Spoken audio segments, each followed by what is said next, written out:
Hola, hola, una santa noche a todos, a todas. Hola, Betty Castilla, qué maravilla que estés conectada.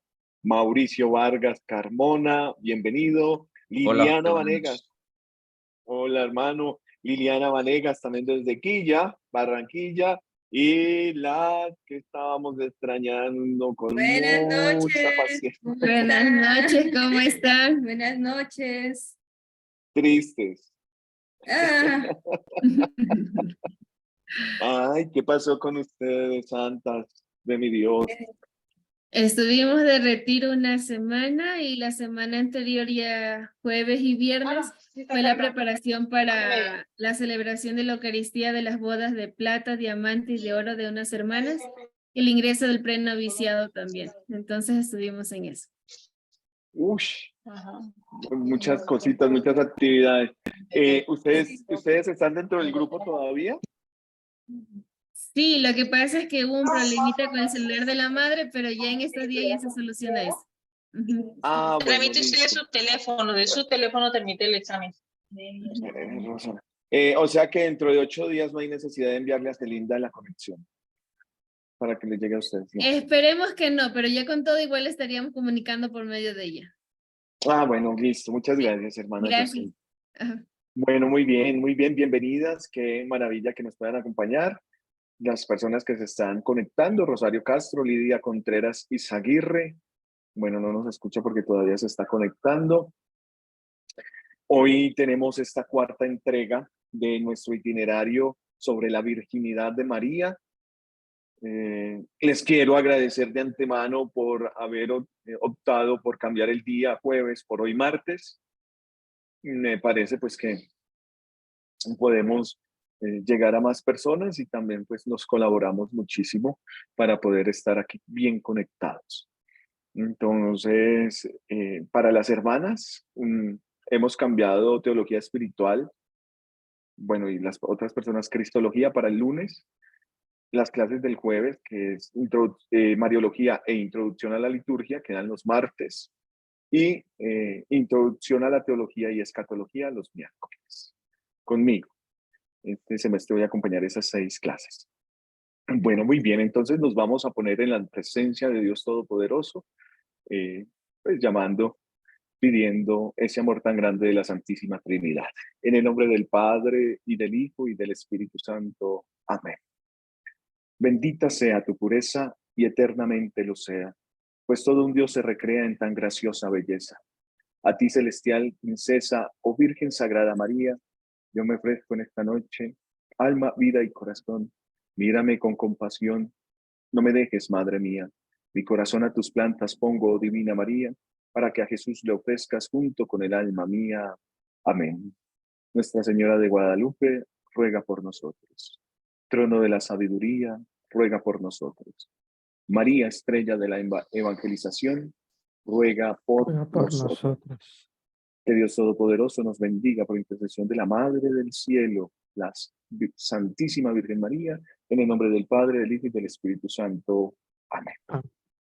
Hemos llegado entonces a la contemplación final de esta entrega sobre la virginidad de María, y hemos visto el desarrollo histórico. En la clase anterior, que fue el jueves pasado, vimos ese desarrollo histórico, tanto, recordamos aquí rápidamente, pasando este itinerario que me queda ya, pasando hasta el concilio de Nicea, el concilio de Nicea hasta el concilio de Éfeso, el concilio de Nicea hasta el concilio de Éfeso, que fue pues parte fundamental para poder tener los cimientos en la reforma protestante sobre la virginidad de María, y así ir hasta nuestros días, sobre todo con el Concilio Vaticano II. Vimos algunos planteamientos modernos insuficientes que están fundamentados en los racionalistas y en los modernistas, sobre todo del siglo XX, cómo se da, pues, que María no sea pensada como virgen. Y hoy vamos a ver algo muy importante, que son las razones de conveniencia de la virginidad de María. ¿Por qué conviene que María sea virgen? ¿Sí? Recuerden que todo el dogma mariológico está fundamentado en el dogma cristológico. Por ejemplo, Cuando hablamos de la mediación de Cristo entre Dios y los hombres, que esto se ve en Cristología, estamos hablando de que la mediación de Cristo es totalmente sacerdotal. Y cuando hablamos de sacerdocio, únicamente como lo dice la carta de los Hebreos 5:1, estamos hablando de un sacerdocio que solamente puede hacer el que es humano. O sea, sacerdote es en la humanidad. Por eso depende mucho que Jesús sí sea 100% humano y 100% divino. Porque Él es pontífice. ¿Qué quiere decir pontífice? Quiere decir puente entre Dios y los hombres. Pero es en la humanidad que se da el sacerdocio, y el sacerdocio de Cristo único, porque es un único sacrificio, al ser Él víctima y ser también el que se ofrece como víctima. O sea, el sacerdote en el Antiguo Testamento es un sacerdote que ofrece un animal, sacerdote que ofrece algo exterior, incluso tiene que purificarse él mismo. Pues Jesucristo, inmaculado, sin mácula por la Virgen María, pues es víctima también y es sacerdote que sacrifica su propia vida. Por eso el sacerdocio de Cristo va a ser único y definitivo, y va a ser el nuevo, un nuevo sacerdocio, lo va a instaurar el nuevo sacerdocio, del cual nosotros gozamos por participación real y participación algunos en la ordenación sacerdotal. Sin embargo, estamos viendo una razón de conveniencia, por ejemplo, que María sea inmaculada concepción, que es el próximo capítulo que vamos a ver en este tema de la Mariología dentro de 8 días. ¿Cierto? Hoy estamos viendo el tema de la virginidad, pero también corresponde a que, que María le haya dado el cuerpo y la humanidad al Dios vivo. ¿Por qué? Porque sin cuerpo, sin sangre, sin humanidad, no puede ser sacerdote. ¿Ven cómo el dogma cristológico se une en realidad con el dogma mariológico? No, entonces conviene que María sea virgen, y lo vamos a ver por qué. ¿Por qué conviene? Porque hay conveniencia en la revelación de Dios. ¿Por qué conviene que se revele el Hijo y no conviene que se revele el Padre o se revele el Espíritu Santo? ¿Por qué conviene mejor que se revele la palabra o la segunda persona de la Trinidad? Pues en teología se habla de conveniencia en cuanto que Dios da lo mejor de sí mismo para que nosotros participemos también dando lo mejor de nosotros mismos. La conveniencia es para gozar pues de un mayor camino hacia la perfección en el amor. Entonces vamos otra vez a partir. ¿Por qué conviene? Porque la encarnación del Verbo es un misterio. Todo ese capítulo 1 de San Lucas, de la encarnación del Verbo, se nos muestra como un misterio, y no es posible al entendimiento humano comprender adecuadamente las razones últimas de por qué se realizó virginalmente. Sabemos, sí, al llegar la plenitud de los tiempos, por medio de una mujer, Dios envió a su Hijo. Lo sabemos. Pero nos cuesta, sobre todo, saber que cómo se engendró ese Hijo por medio del Espíritu Santo, cuando los protestantes, estos modernistas en el siglo XX, hablan de desmitologizar y de deshistorializar la Sagrada Escritura.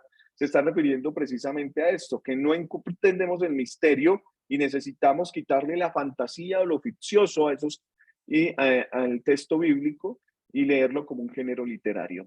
Entonces, tanto el arcángel, tanto la anunciación como la encarnación, simplemente es una forma literaria que el autor sagrado utiliza para divinizar ese acto de que Jesús es Dios entre nosotros.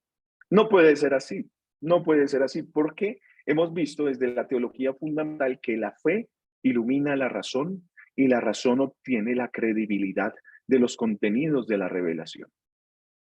Vamos a ver entonces por qué Dios no nos ha revelado los motivos de esa concepción virginal, pero los teólogos han intentado descubrir algunas razones de conveniencia por las que el Verbo tomó carne y se hizo hombre de modo virginal, y por eso María conservó la virginidad en el parto y perpetuamente.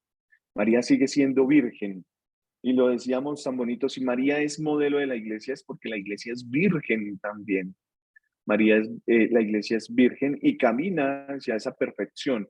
Aunque la iglesia no está sin mácula, porque se compone de hombres y mujeres pecadores, es de institución divina, porque es institución de Dios por medio de Jesucristo en el Espíritu Santo, al modelo de María Santísima va caminando hacia la perfección. Entonces, hablemos un poco de la conveniencia de la concepción virginal. Los mariólogos ven las siguientes razones de conveniencia de este misterio. Primero, hay una gratuidad absoluta de redención, gratuitamente amados. Gratuitamente amados, redimidos, porque al excluir y suplir Dios la acción humana del varón, queda resaltada la exclusiva iniciativa de Dios en la salvación del hombre. No sé qué suscite esto, si se logra entender. Volvemos a decirlo porque de pronto a primera vista no lo entendemos muy bien. Porque al excluir y suplir Dios la acción humana del varón, ¿cuál es la acción humana del varón? ¿Cuál es la acción humana del varón? Pues bueno, es el aporte que da biológicamente con el espermatozoide. A engendrar. E engendrar. Perfecto. Muchísimas gracias. Engendrar le compete al varón. Entonces, Dios suple esa acción del hombre y queda resaltada la exclusiva iniciativa de Dios en la salvación de nosotros mismos. Por lo tanto, el acto revelatorio tiene un fundamento y es que Dios toma la iniciativa para dar a conocer el misterio de su salvación.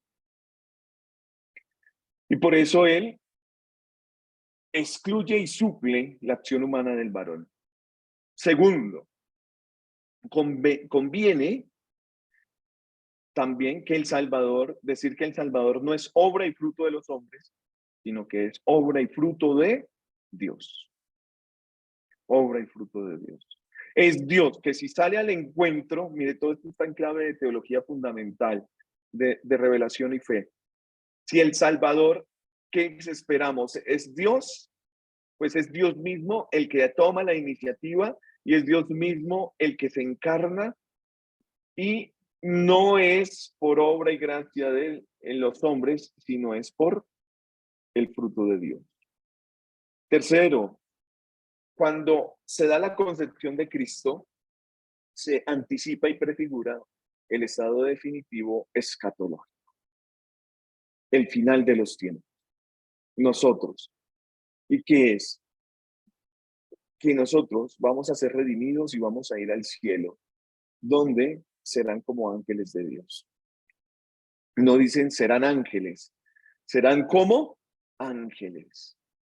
Por favor, no malinterpretar esta sentencia, serán como ángeles de Dios.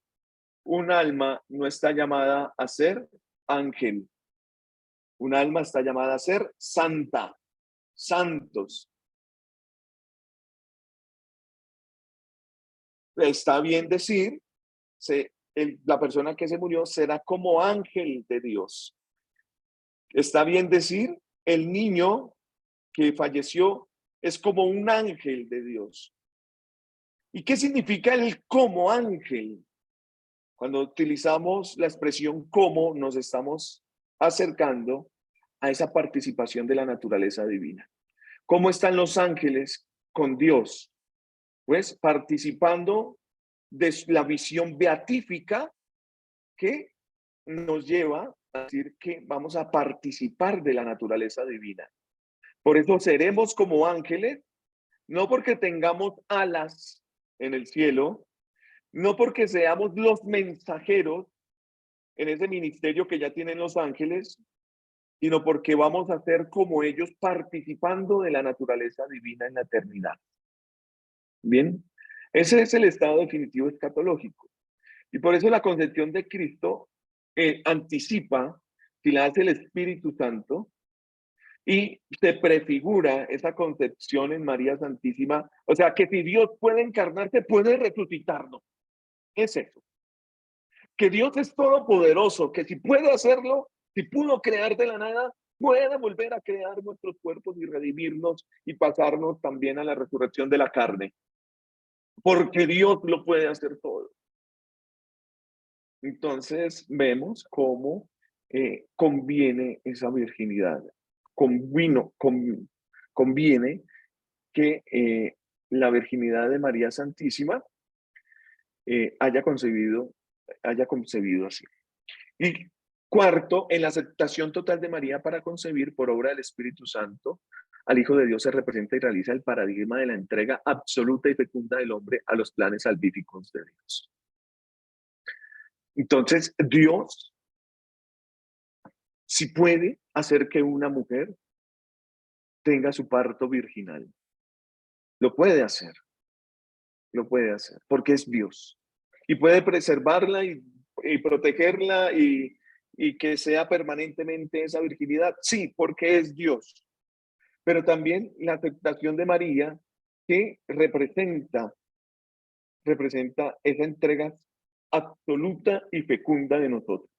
Por eso en María hay un modelo para seguir como discípula y misionera en esa entrega absoluta, en que María todo lo que escuchaba lo guardaba también en su corazón. Y eso no quiere decir que se quedara callada, sino que quiere decir que salía a misión, que se ponía en acción, que era un dinamismo entre silencio y palabra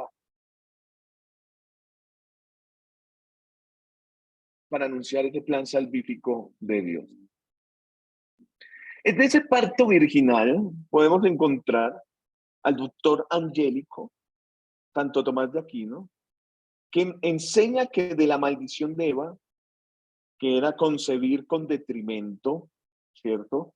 El detrimento que es, pues, que parirás hijos y te dolerá, que estar con molestias y parir con dolor. María Santísima, al ser preservada, prefigurada por Dios, se vio libre. La Virgen, que concibió sin menoscabo, gestó con contento y dio a luz con gozo al Salvador, y nos ofrece 3 razones de conveniencia para este parto virginal en la Suma Teológica. Suma Teológica, tercer libro, cuestión 28. Nos dice, siendo el que nace el verbo de Dios y únicamente el verbo, la palabra de Dios, el mismo Dios, era conveniente que su nacimiento temporal de una virgen intacta imitase la incorruptibilidad de su nacimiento eterno del Padre. Aquí está apelando Santo Tomás de Aquino tanto a la virginidad como a la inmaculada concepción en María. La segunda conveniencia es que el verbo que venía a curar a los enfermos, a curar y a salvar al género humano, que salió y dejó las 99 ovejas y se vino por esta oveja perdida que es la humanidad y se la pone en los hombros al estilo del madero de la cruz y lava las ovejas. Yo no sé, esto es un dato eucarístico. Cuando una oveja tiene un parto, ¿cierto? A nivel pastoril, esta oveja tiene un parto, pero el recién nacido, corderito recién nacido, muere. La oveja queda con leche en sus senos, queda con leche que le puede generar alguna molestia. Y por eso se recurre a que un nuevo cordero de otra, que haya nacido de otra oveja, pues le ayude para sacar esa leche, entonces lo tiene que amamantar. Pero la oveja, al olerlo, no lo deja acercarse. ¿Qué tiene que hacer el pastor? De la ovejita que murió, coger y lavarle con sangre a este nuevo cordero, que es de otra madre, para que la oveja se deje amamantar, darle leche. Porque al olerle la sangre de su propio hijo, se deja acercar. Por eso, esto es prefiguración de Cristo, que nos lava a nosotros con la sangre en el madero de la cruz, para que nosotros podamos acercarnos a la gran leche y miel que es el Padre. Por eso somos lavados con la sangre del Cordero. ¿Ven? Entonces, este verbo que viene a curarnos y a llevar, a lavarnos con su sangre para que el Padre nos acepte, no debía, al nacer de su madre, lesionar tu virginidad, dice Santo Tomás de Aquino. El verbo encarnado que manda honrar a los padres debía, con su nacimiento incorruptible, honrar y santificar a su madre, como honra y santifica a su Padre que está en los cielos, como honró y santificó seguramente a su padre putativo, San José.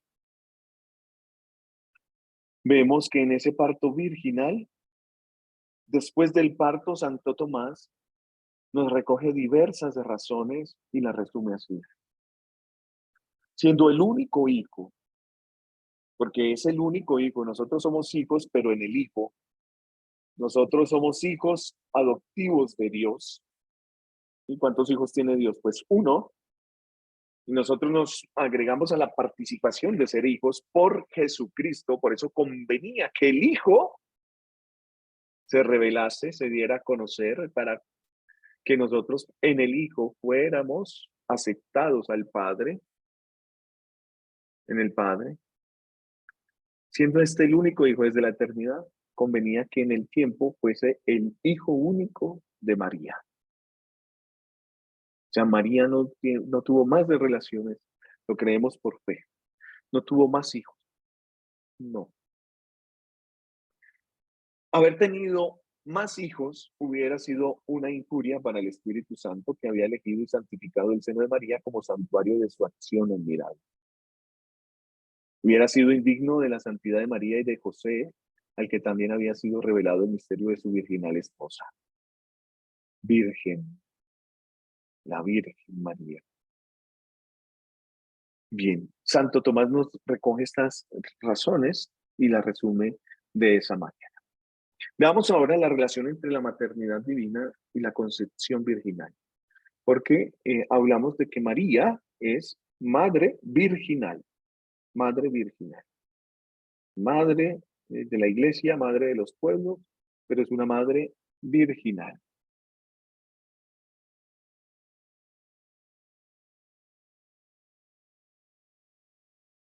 Ya los padres de la iglesia nos hablaban de que el verbo de Dios no podía nacer más que de madre virgen y viceversa, virgen y madre, que una concepción de todo virginal no podía tener por sujeto más que al Hijo de Dios.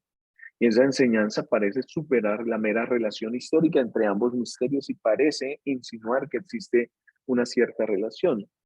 En los numerales 502 al 507 del Catecismo de la Iglesia Católica se nos dan las diversas razones por las que Dios, en su designio, en su voluntad, en su divina sabiduría, quiso que su Hijo naciera de una virgen. Y estas razones se refieren tanto a la persona y a la misión redentora de Cristo como la aceptación por María de esta misión para con los seres humanos. Entonces, la virginidad de María manifiesta que Dios es el que toma la iniciativa. Es Dios el que sale al encuentro en la encarnación. Jesús no tiene como padre más que a Dios. Que Jesús fue concebido por obra del Espíritu Santo en el seno de la Virgen María, porque es el nuevo Adán que inaugura la nueva creación. Finalmente aquí Jesús, el nuevo Adán, como lo dice Hebreos, estrena por la concepción virginal el nuevo nacimiento. Es decir, si Cristo es un nuevo, la nueva creación, si Cristo instaura un nuevo sacerdocio, pues es nueva su concepción también. Y no es la concepción como nosotros o como cualquiera de los profetas, o como cualquiera de los sacerdotes, o como cualquiera de los reyes, sino que la concepción es totalmente nueva, para que se dé un nuevo nacimiento y nosotros nos hagamos hijos adoptivos en el Espíritu Santo por la fe. La acogida de esta vida es virginal porque toda ella es dada al hombre por el Espíritu. cuando estamos en el Espíritu, nuestra acogida en el seno de la iglesia es totalmente virginal. Encontramos que María es virgen porque su virginidad es el signo de su fe y de su entrega total a la voluntad de Dios. Es ahí, ese es el sello. Por ser virgen, entonces tiene una característica que confirma en ella la presencia del Espíritu Santo. Pero aún más, por ser virgen, entrega la totalidad de su ser físico, espiritual, a la voluntad de Dios. Su alimento también será hacer la voluntad del Padre, como la es el alimento de Jesucristo. Y esa fe es la que la convierte en madre del Salvador. Decimos, más bien aventurada es María al recibir a Cristo por la fe que al concebir en su seno la carne de Cristo. Esto ya lo dice de Santa Virginitate 3, Santo Agustino, que nos recuerda que está por encima la fe al recibir a Cristo, más que concebir en su seno la carne de Cristo. Entonces, dichosos nosotros que recibimos por fe la presencia de Cristo, según estas palabras de San Agustín. Y también María es la Virgen y Madre porque ella es la más perfecta realización de la Iglesia, modelo de la Iglesia. La Iglesia se convierte en mater y nos engendra a nosotros por medio del sacramento del bautismo para que vivamos una vida nueva, para que nuestra alma sea totalmente inmortal y llegue a los hijos, los lleve en esa concepción y nacidos de Dios por el Espíritu, nos lleve a esa participación de la naturaleza divina. Y por eso es en la virginidad de María que se guarda esa íntegra y pura fidelidad prometida al esposo. Entonces, si ustedes lo leen de otra manera, pues es exactamente lo mismo. No quiero recordar que María es modelo de la iglesia y que nos engendra a nosotros para hacernos nacer a la vida eterna. Y que ella, en su íntegra y pura fidelidad, es decir, características, valores del ser virgen, en su unión con Dios, pues nos puede hacer a nosotros partícipes del cielo. Veamos entonces, ya vimos esas razones de conveniencia, veamos estas razones de poder ir encontrando ese sentido de la virginidad en el parto. Porque, ¿cómo se da esa virginidad en el parto? Según la teología y el pensamiento de la Iglesia en este sentido. Y podemos destacar algunas afirmaciones con un sentido profundo que tiene en concreto la virginidad en el parto. La primera es que la virginidad en el parto es como si fuera un signo. Recordemos que en semiótica, que es la ciencia que estudia los signos y los símbolos, el signo siempre nos revela un acto o una acción o una presencia invisible. Necesitamos del signo enriquecido por los símbolos para mostrar esa presencia que no podemos percibir por medio de nuestros sentidos. Pero el signo nos hace ver que sí existe, nos hace sentir que, o mejor dicho, nos hace percibir que sí existe esa realidad invisible para poderla volver un concepto en nuestra mente, que es lo que utilizamos nosotros como razón iluminada por la fe en este momento. ¿Cómo se manifiestan los signos? De una manera pues mucho más especial en los sacramentos. Por ejemplo, en los sacramentos tenemos muchos signos. De hecho, el sacramento es un signo sensible, eficaz, instituido por nuestro Señor Jesucristo, que nos concede una gracia santificante. El signo sacramental, como por ejemplo la luz, el agua, el óleo santo, el santo crisma, la vestidura blanca, se convierte en signos que nos presentan el buen olor de Cristo, la muerte y la resurrección, la participación en una vida nueva en Cristo como con la vestidura blanca, la luz que ilumina nuestro camino, que es Cristo, que son realidades que no podemos ver, pero las podemos hacer sensibles y percibir por medio de estos signos. Entonces la virginidad en el parto tiene un valor de signo, nos muestra una virginidad mayor, nos muestra un designio de Dios. Y es que el hecho sensible del parto virginal es signo de una acción previa, que es la concepción virginal. Ambos hechos hacen comprender que Jesucristo, por haber sido engendrado por Dios, es realmente el Hijo de Dios. Nos muestra esa realidad que no podemos percibir. En realidad, Jesucristo es Dios, es el Hijo de Dios. Y por eso Dios mismo necesita engendrarlo. No envía a otro, como puede pasar en la cultura helénica.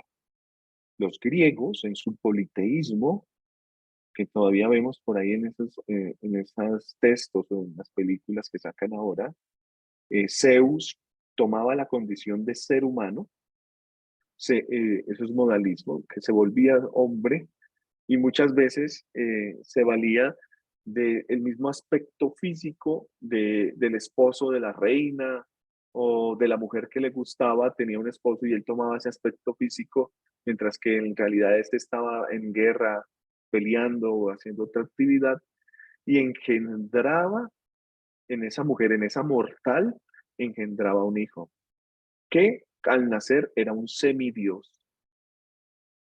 No, Jesucristo no es un semidios. El Padre no toma por medio de San José eh, un modalismo, no toma el rostro de San José y se hace pasar por San José para poder estar con la Virgen María y engendrarse ahí. No. Por eso ese valor del signo es realmente importantísimo para comprender que Jesucristo es realmente el Hijo de Dios. Es Dios en toda su plenitud, que se vale de la naturaleza humana de María para tener naturaleza humana en él. Y tiene una dimensión soteriológica. ¿Qué es el soter? ¿Qué es la soteriología? La ciencia teológica que nos habla sobre la salvación. Soter. ¿Quién es nuestro soter? Nuestro Salvador, Jesucristo. La dimensión salvífica de Dios, soteriológica. Entonces encontramos ya en la vida misma, en los hechos, milagros y palabras de Jesús, esta dimensión salvífica. ¿Cómo qué? Como las curaciones físicas realizadas por Cristo en esa vida pública, que son señales anticipadas de la nueva vida escatológica, obtenida por su redención. Allí nos gozaremos en nuestra relación beatífica ya con Dios. Escatológicamente gozaremos ya de una felicidad perpetua en donde no tendremos dolor alguno, en donde no tendremos enfermedad alguna, sino que lo que quedará será el amor y la felicidad. De la misma forma, el nacimiento sin dolor de Jesús es signo de ese nacimiento final, de aquellos que han obtenido la salvación por su incorporación a Cristo. Hay algo muy importante aquí y escatológicamente se puede decir, y es que al pensar en el cielo, como donde están aquellos hombres y mujeres que blanquearon sus mantos con la sangre del Cordero, que reconocieron que Jesucristo es el verdadero camino, verdad y vida, lo han hecho sobre todo los mártires que han pasado por ese bautismo de fuego y de sangre. Mientras que nosotros seguramente por la culpa de nuestro pecado pasaremos por el purgatorio. El purgatorio es un dogma de fe. Trento no lo tiene por dogma de fe. Creemos en ese estado purificatorio en donde pues naceremos a la vida eterna. Entonces, es signo, ese nacimiento indoloro de Jesús, a ese nacimiento escatológico de aquellos que han obtenido la salvación por su incorporación a Cristo, es decir, de aquellos que no han pasado por el purgatorio, no han sentido el dolor de ese fuego purificador que es en el amor. No han sentido el dolor de esperar algún tiempo, como si el purgatorio fuera una gran vasija en donde van quedando rezagados aquellas almas. Por eso vamos, y es intención, y hay que orar, y hay que tener esa participación con las almas del purgatorio, y pagándoles la misita, orando sobre todo por ellas, porque allí ellas no tienen voluntad y están en ese dolor. Pero quienes no tuvieron dolor, es decir, quienes derramaron su sangre aquí, no tienen dolor para pasar a la vida eterna.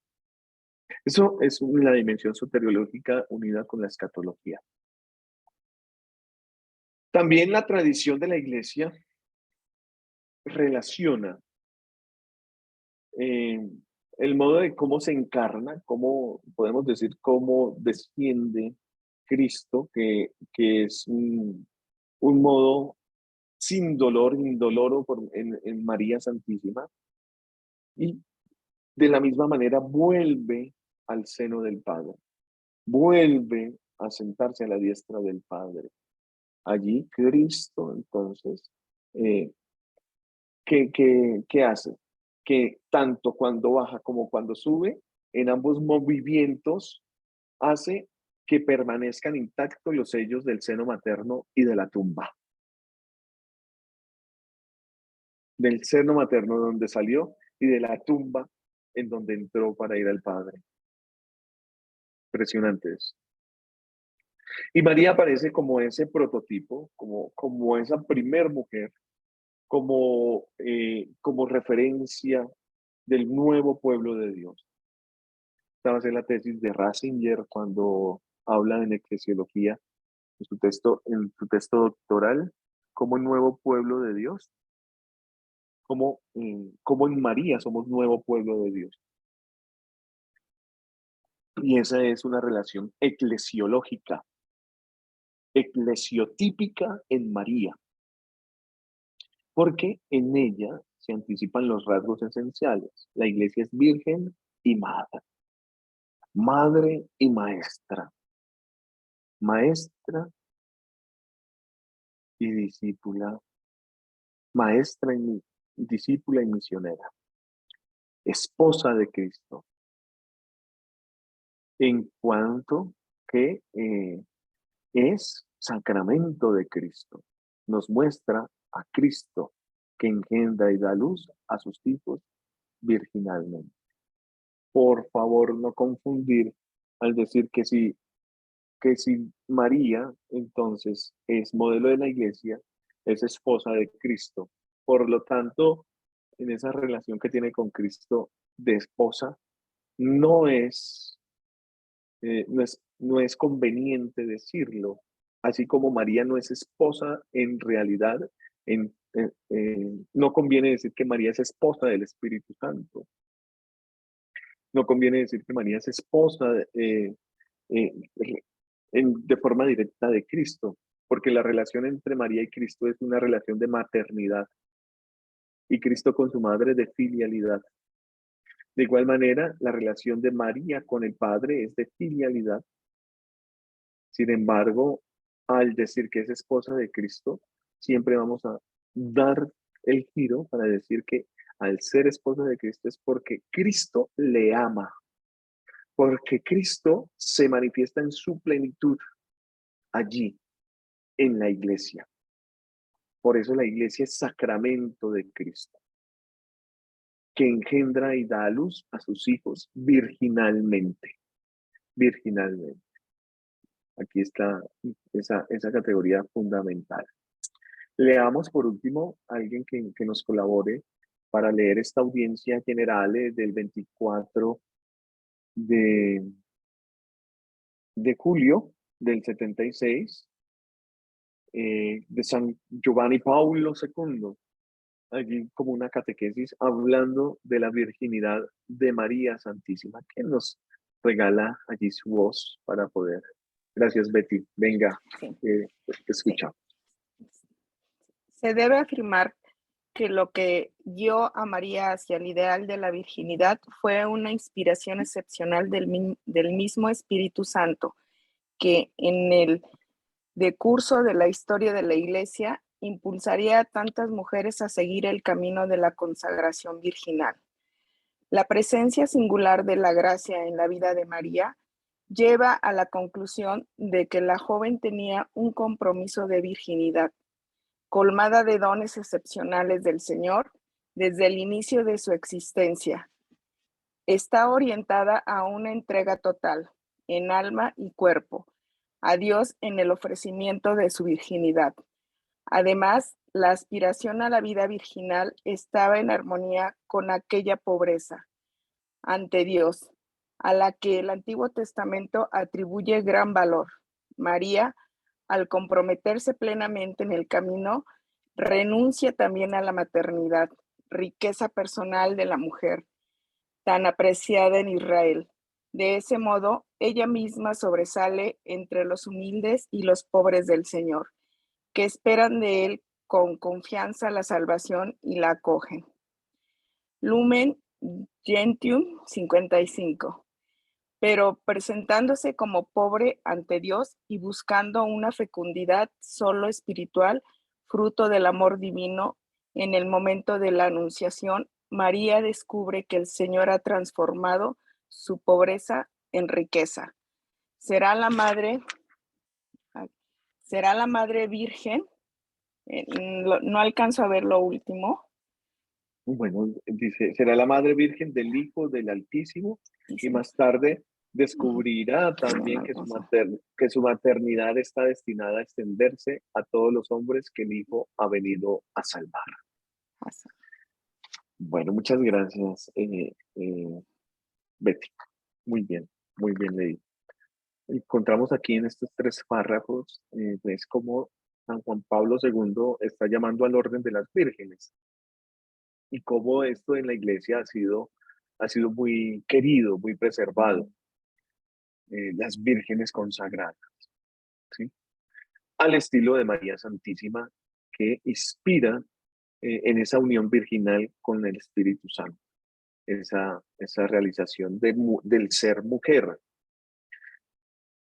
Sin embargo, San Juan Pablo II sigue diciendo que ella está orientada a entregar, a ofrecer a Dios su virginidad, pero que esa virginidad la hace ser pobre, la hace tener una pobreza, ya que ella renuncia a conformar una familia biológica como cualquier otra persona. Y es en esa pobreza en donde Dios enaltece la riqueza de María la Virgen y la hace partícipe de ser su madre y más tarde la madre de nosotros. Por eso admiramos la virginidad en María Santísima, que es de un carácter muy importante para nosotros. Muy bien. Hola Sonia, hola Lidia, ¿qué más? Brenda Serrano, Mónica, Cecilia, Alexander, qué bueno que están con nosotros. Bueno, ay, mira, Brenda está en su auto. Muy bien, qué bueno verles y contemplarles. Bueno, hemos entonces hablado de la conveniencia de que la Virgen María fuera virgen durante, antes, durante y después del parto, porque son conveniencias netamente cristológicas, si nos damos cuenta.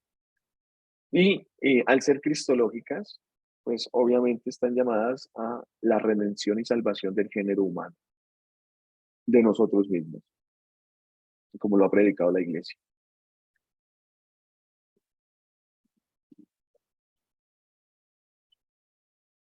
Bien, esas referencias cristológicas, pues obviamente son redentoras soteriológicas y nos llevan a ver que conviene que María en realidad sea virgen para que nosotros seamos también, para que nosotros gocemos de la resurrección.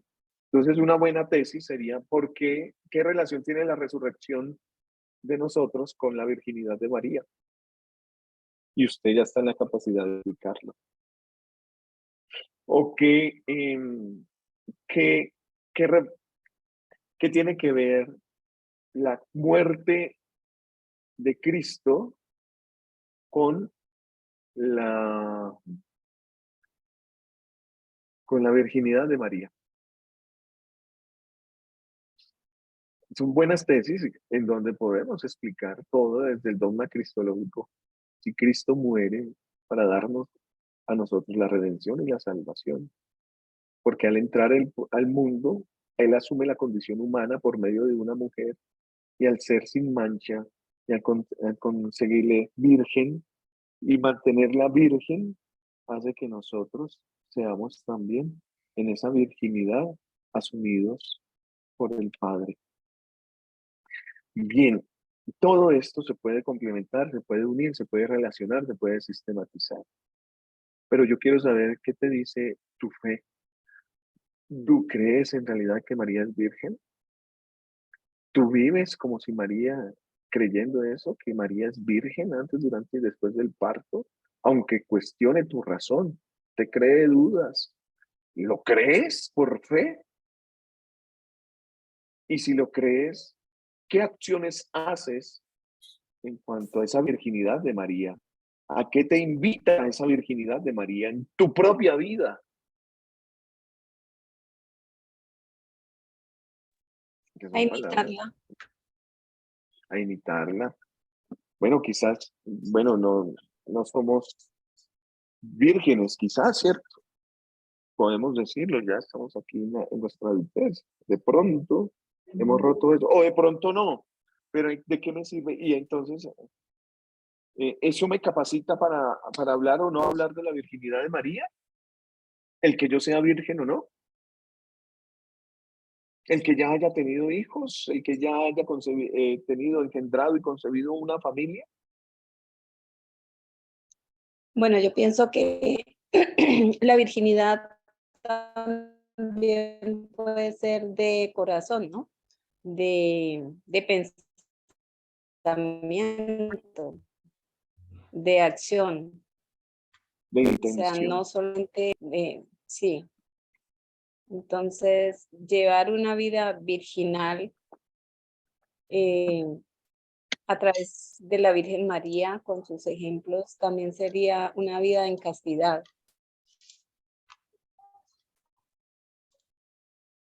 En castidad y en celibato. Sí. Porque la castidad es ordenar nuestro amor al amor más grande que es Dios. Los matrimonios están llamados a ser castos. Uh-huh. El sacerdote está llamado a ser casto. El que es soltero está llamado a ser casto. Sí. El sacerdote en el rito latino, romano latino, opta en su castidad por el celibato. Es decir, el no tener mujeres, no tener relaciones sexogenitales con nadie. Él opta, pues, en su libre y voluntariamente en su unión con Cristo. Es totalmente diferente. Entonces, la castidad ayuda para que el celibato se dé. Pero si los esposos están llamados a ser castos, no quiere decir que estén llamados a ser célibes, porque ellos están llamados a procrear, a extender la raza humana en esa visión. Bien. Entonces la virginidad, dice Sonia, es una virginidad de intención en el corazón, que yo hago que esa virginidad me ayude a ordenar mi vida con el don de la templanza en la castidad, a ordenar mis afectos y a decir que nos debemos a un amor más grande, siempre. Así estemos casados, al amor de Dios, siempre. Sí. Bien. ¿Qué más les llega? Aquí hay una pregunta en el chat de Brenda. Brenda pregunta, ¿cuántos dogmas hay de María? En realidad hay 4 dogmas, 4 dogmas. María Mater Dei, Madre de Dios. María Virgen antes, durante y después del parto. María Inmaculada Concepción, nacida sin pecado original. Y María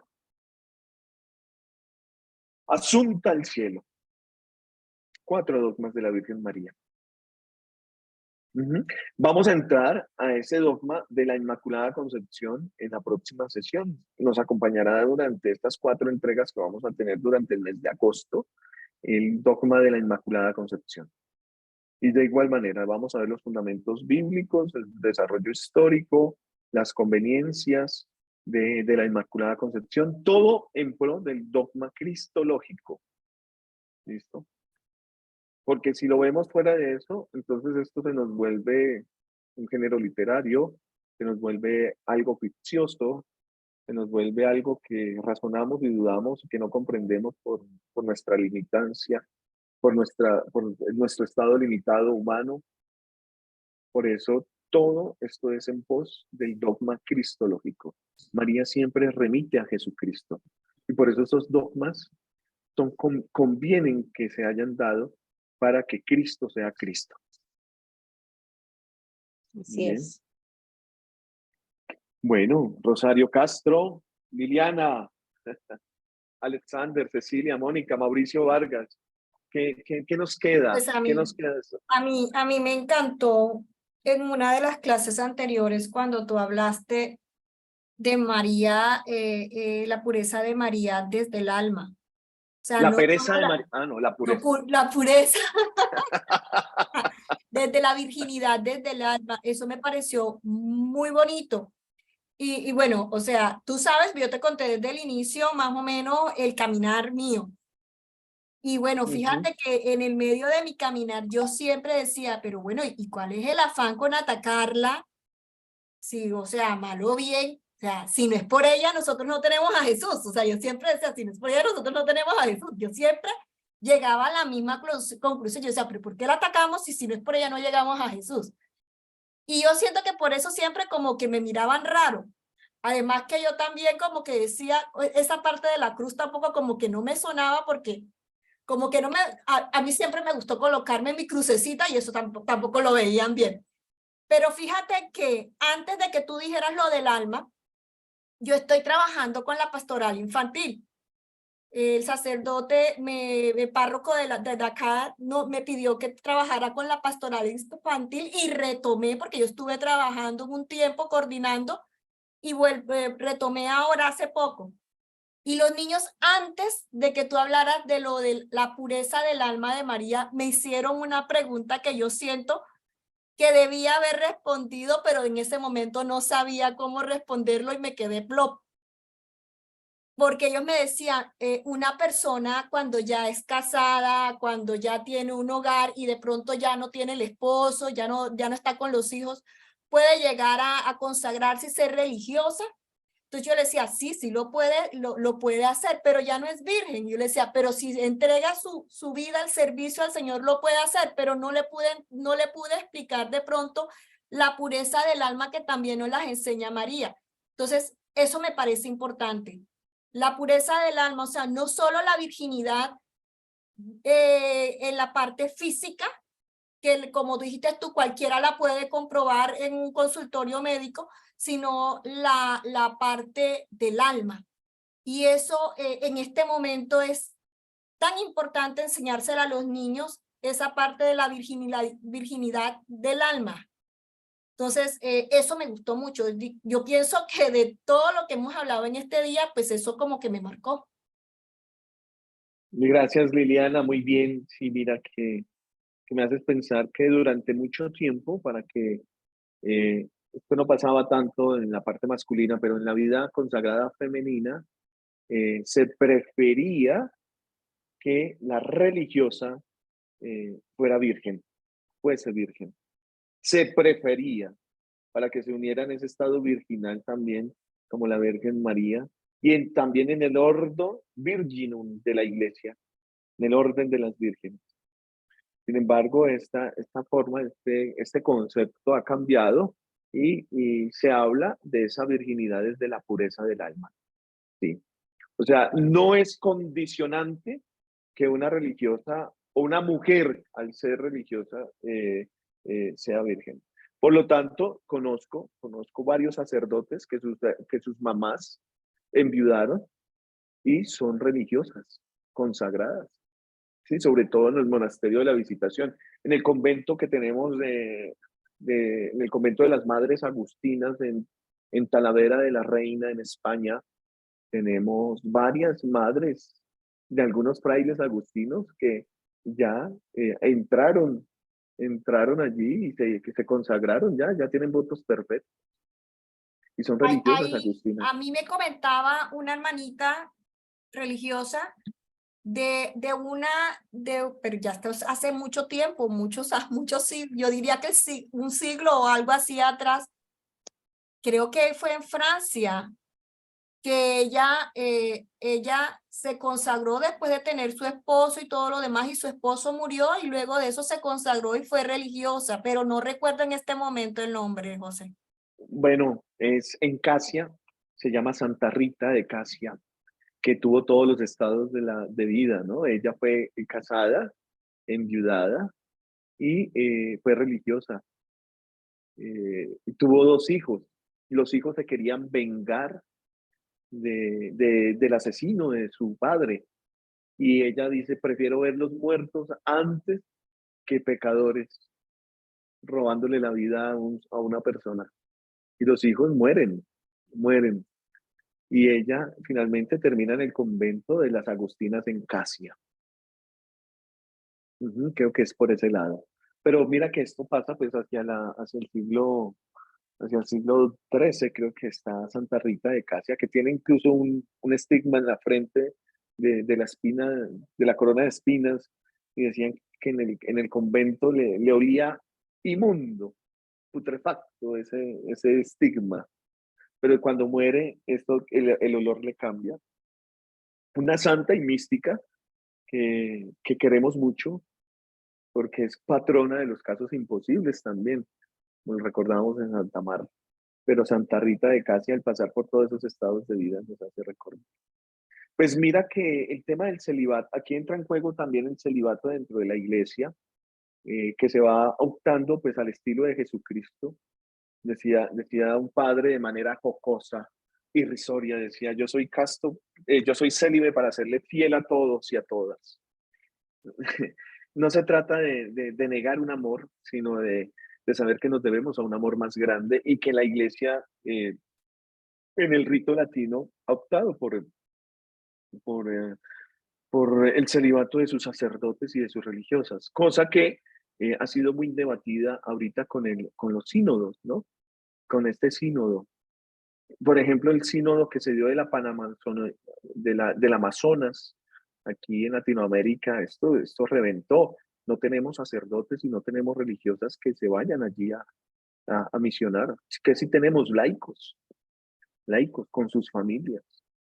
Porque un laico no puede ser sacerdote. Entonces comienza todo ese ritmo a entrar. ¿Y por qué la mujer no puede ordenarse como diaconisa? ¿Y cómo no puede ser presbítera?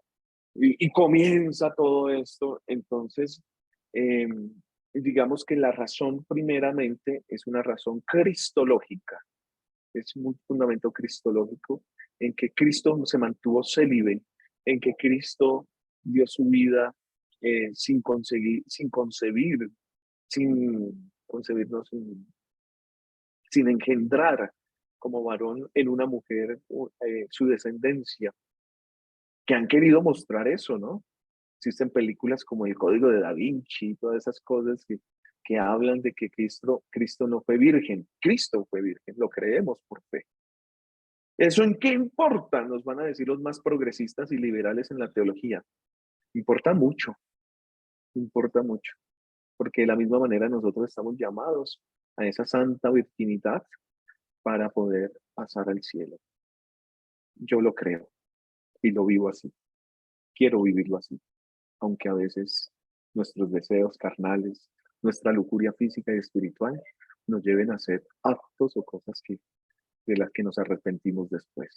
Pero Dios nos da la fortaleza para mantenernos vírgenes y célibes y castos, comprometidos con su amor infinito. Por intercesión de María, que lo pudo hacer. Lo hizo. Bueno, muy bien. ¿Qué más? ¿Qué más hay aquí? No sé, o de forma, de fondo, no sé qué se suscite en sus corazones, en estos encuentros que estamos teniendo, si le ha servido para su vida, para comprender, hermana. Bueno, Es interesante conocer un poquito así como más la explicación de los dogmas sobre la Virgen, porque a uno a veces pues también le preguntan personas de fuera que como una mujer que se consagra está negando la vida, si Dios nos dio el mandamiento de dar la vida, ¿no? Y al consagrarte con todo a Dios, estás negando esa vida que cree, y eso crezca y multiplíquese, sobre todo a personas que no comparten la fe católica. Entonces te dicen, pero se están condenando porque igual como mujer igual sienten y solo se ponen eso y esa ropa, pero se están condenando y cosas así. Entonces uno solo lo que bueno le sale decirles en ese momento es que es un llamado que Dios hace.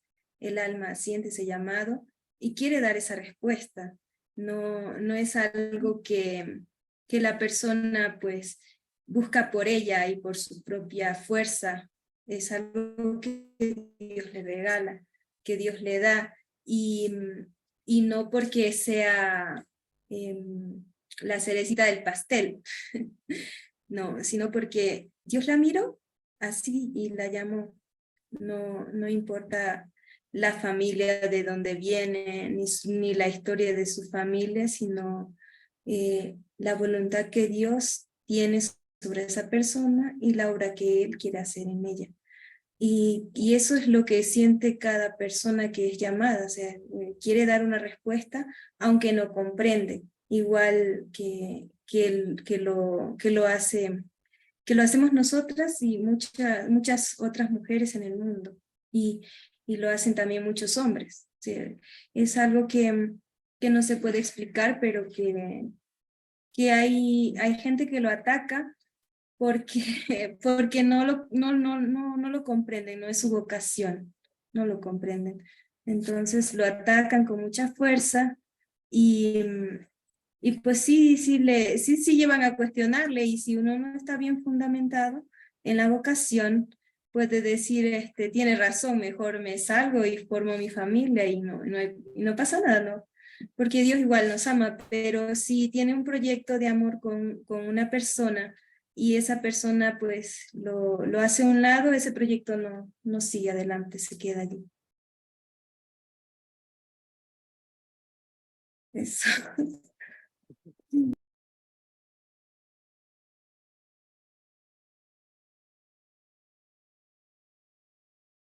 Bueno, pues muchas gracias por esas palabras como tan llenas de amor y pues son nacidas también de tu experiencia de consagración, de tu encuentro con el amado.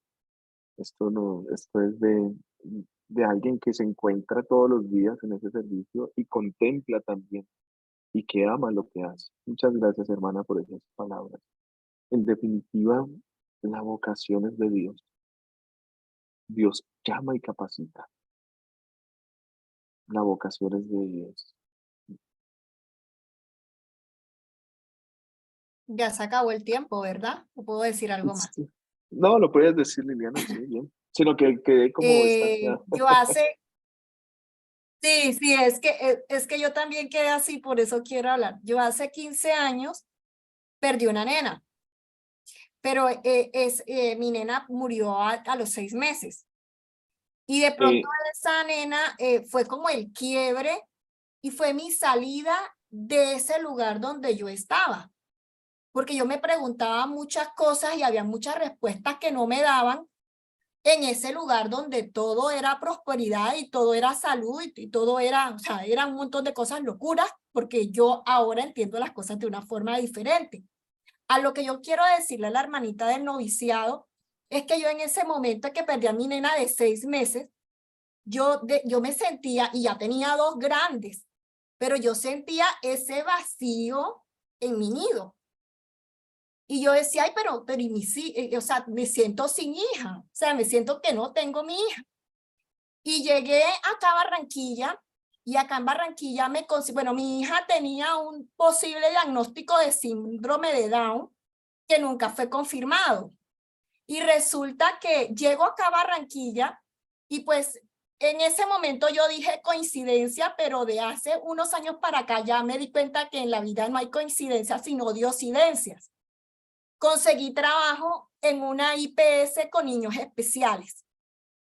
Y pues ya no tenía una hija, sino 16 hijos. Entonces, hermanita, tú no vas a tener un hijo, sino una cantidad de hijos que no vas a tener cómo criarlos ni cómo mantenerlos. Así que dale la gloria a Dios por lo que vas a tener es trabajo. Trabajo para criar una cantidad de hijos. Lo que te viene son los números de hijos que te trae los de Abraham. Esos te vienen. Así que no te preocupes por lo que te dicen. Bueno, muy bien, Liliana.